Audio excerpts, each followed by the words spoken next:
What's going on, everyone? Welcome to Robinson Motorsports. Tonight is all going to be about Project Frankenripper and the rear suspension.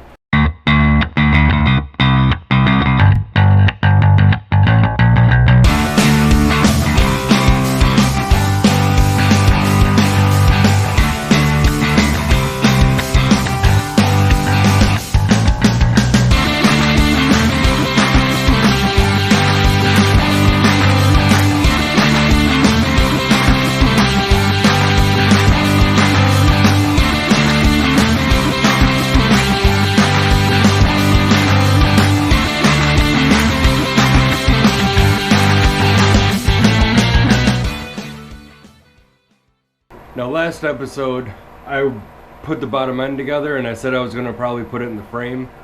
I decided not to because I hadn't gone through the swing arm bearings yet.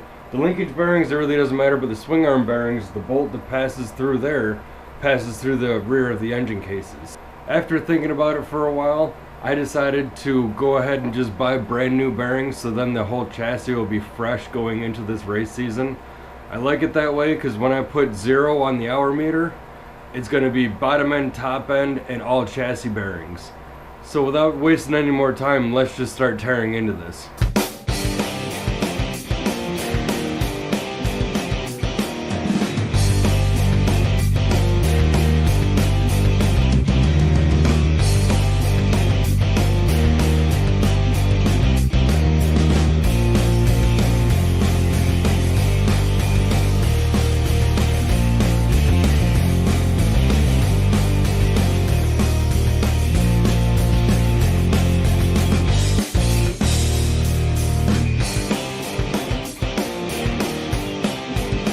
It's a little crunchy.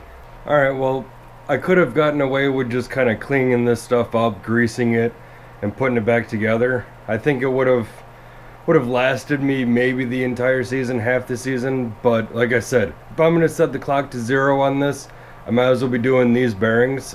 I think it only cost me about another $120 to do it.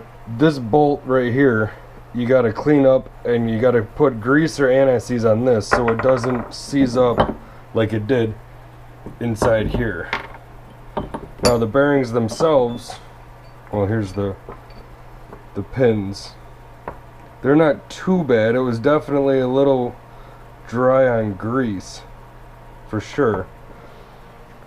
Swing arm bearings, I think one of these, you can see they're starting to get a little bit of discoloration and some corrosion in there. So they weren't too long for this world. So I'm pretty happy I dug into these and decided to replace them instead of just grease them and hope to see if I can get another 20, 40, 60 hours out of them. Now I can put fresh ones in and know how many hours are on them and maintain them from there. Connecting rod here for it. There's a step in there, so you can't push them all the way through like some of the older ones. I know my YZ125, my 04, you can just slam them all the way through and they go. There's actually a step in here to do that. So what we're going to do is we're just going to heat it with some MAP gas, yellow can here, and then try to drive them out the bottom with a old drill bit that I have. Grab a socket that is just about the size, a little bit smaller than that bearing. You got to make sure it's centered in there because there's a step that these washers go up against. So you got to make sure it's kind of centered there, then you can push that one bearing.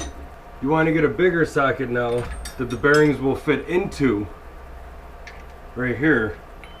Put that on the receiving end so then you can press the bearings inside of this socket. Swing arm is basically the same idea. Pull all your bearings out, or all your seals.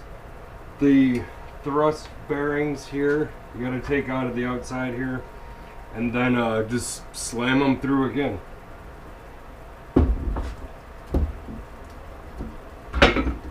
One thing I like to do when I'm taking all this stuff apart, pressing bearings out and whatnot, save all of the old stuff. Kind of put them in little piles and groups.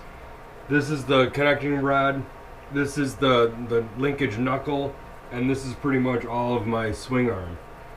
So then when you get all your stuff laid out, because there's so many pieces here, you can kind of go through and mix match everything that's going on, and you know what's going to go with what. So basically this is everything I need for the linkage knuckle. This is everything I need for the connecting rod, and then I have my entire swing arm kit right here.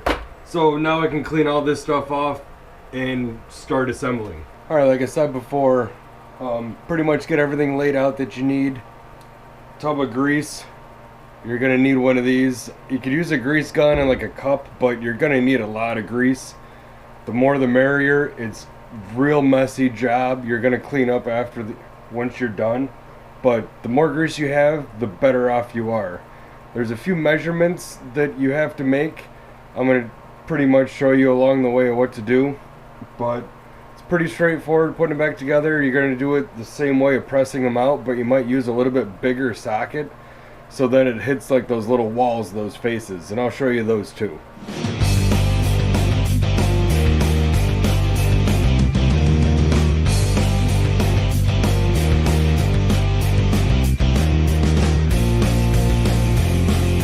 Alright, you can see right here the face of this is bigger than the bearing itself.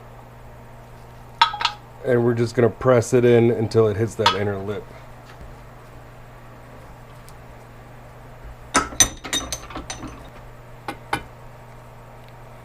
See right in there, there's a lip. Perfect. This side right here needs to go in a 1/4 of an inch. We need to go to, if you see these letters right here, these numbers, there's an 8. Basically right on the line, the middle of the 8's about a 1/4 of an inch. And that's where we're gonna go.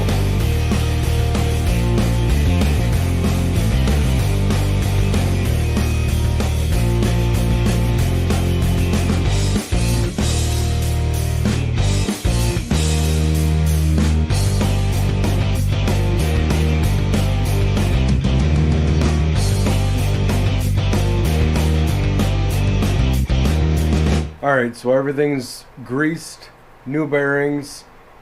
Let's go ahead and put this swing arm on and get this motor mounted in there. Get that pivot bolt through there and see how it looks.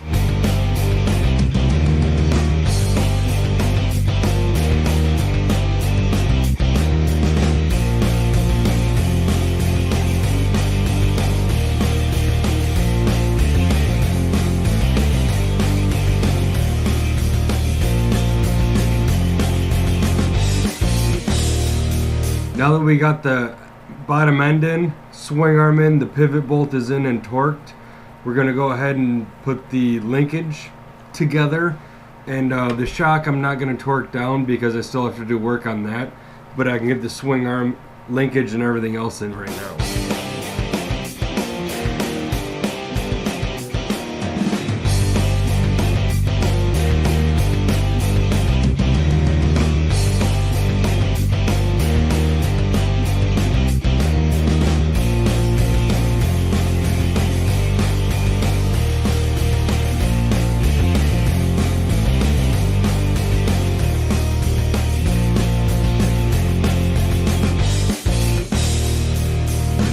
Alright, so we got the linkage bearings all freshened up, greased. We have the bottom end in here with the pivot bolt. I don't think that bolt's going to be coming out anytime soon now, which is awesome. I can actually take and pivot that motor up if I need to. I know my shifter I'm not going to be able to get to the way that it is, so I'm going to have to tilt the engine up to get the shifter in there. Top end should be here tomorrow night. So maybe the next episode is either going to be the top end or rebuilding this shock and revalving it. Huge headway tonight. It's actually starting to come together as a bike, which is awesome.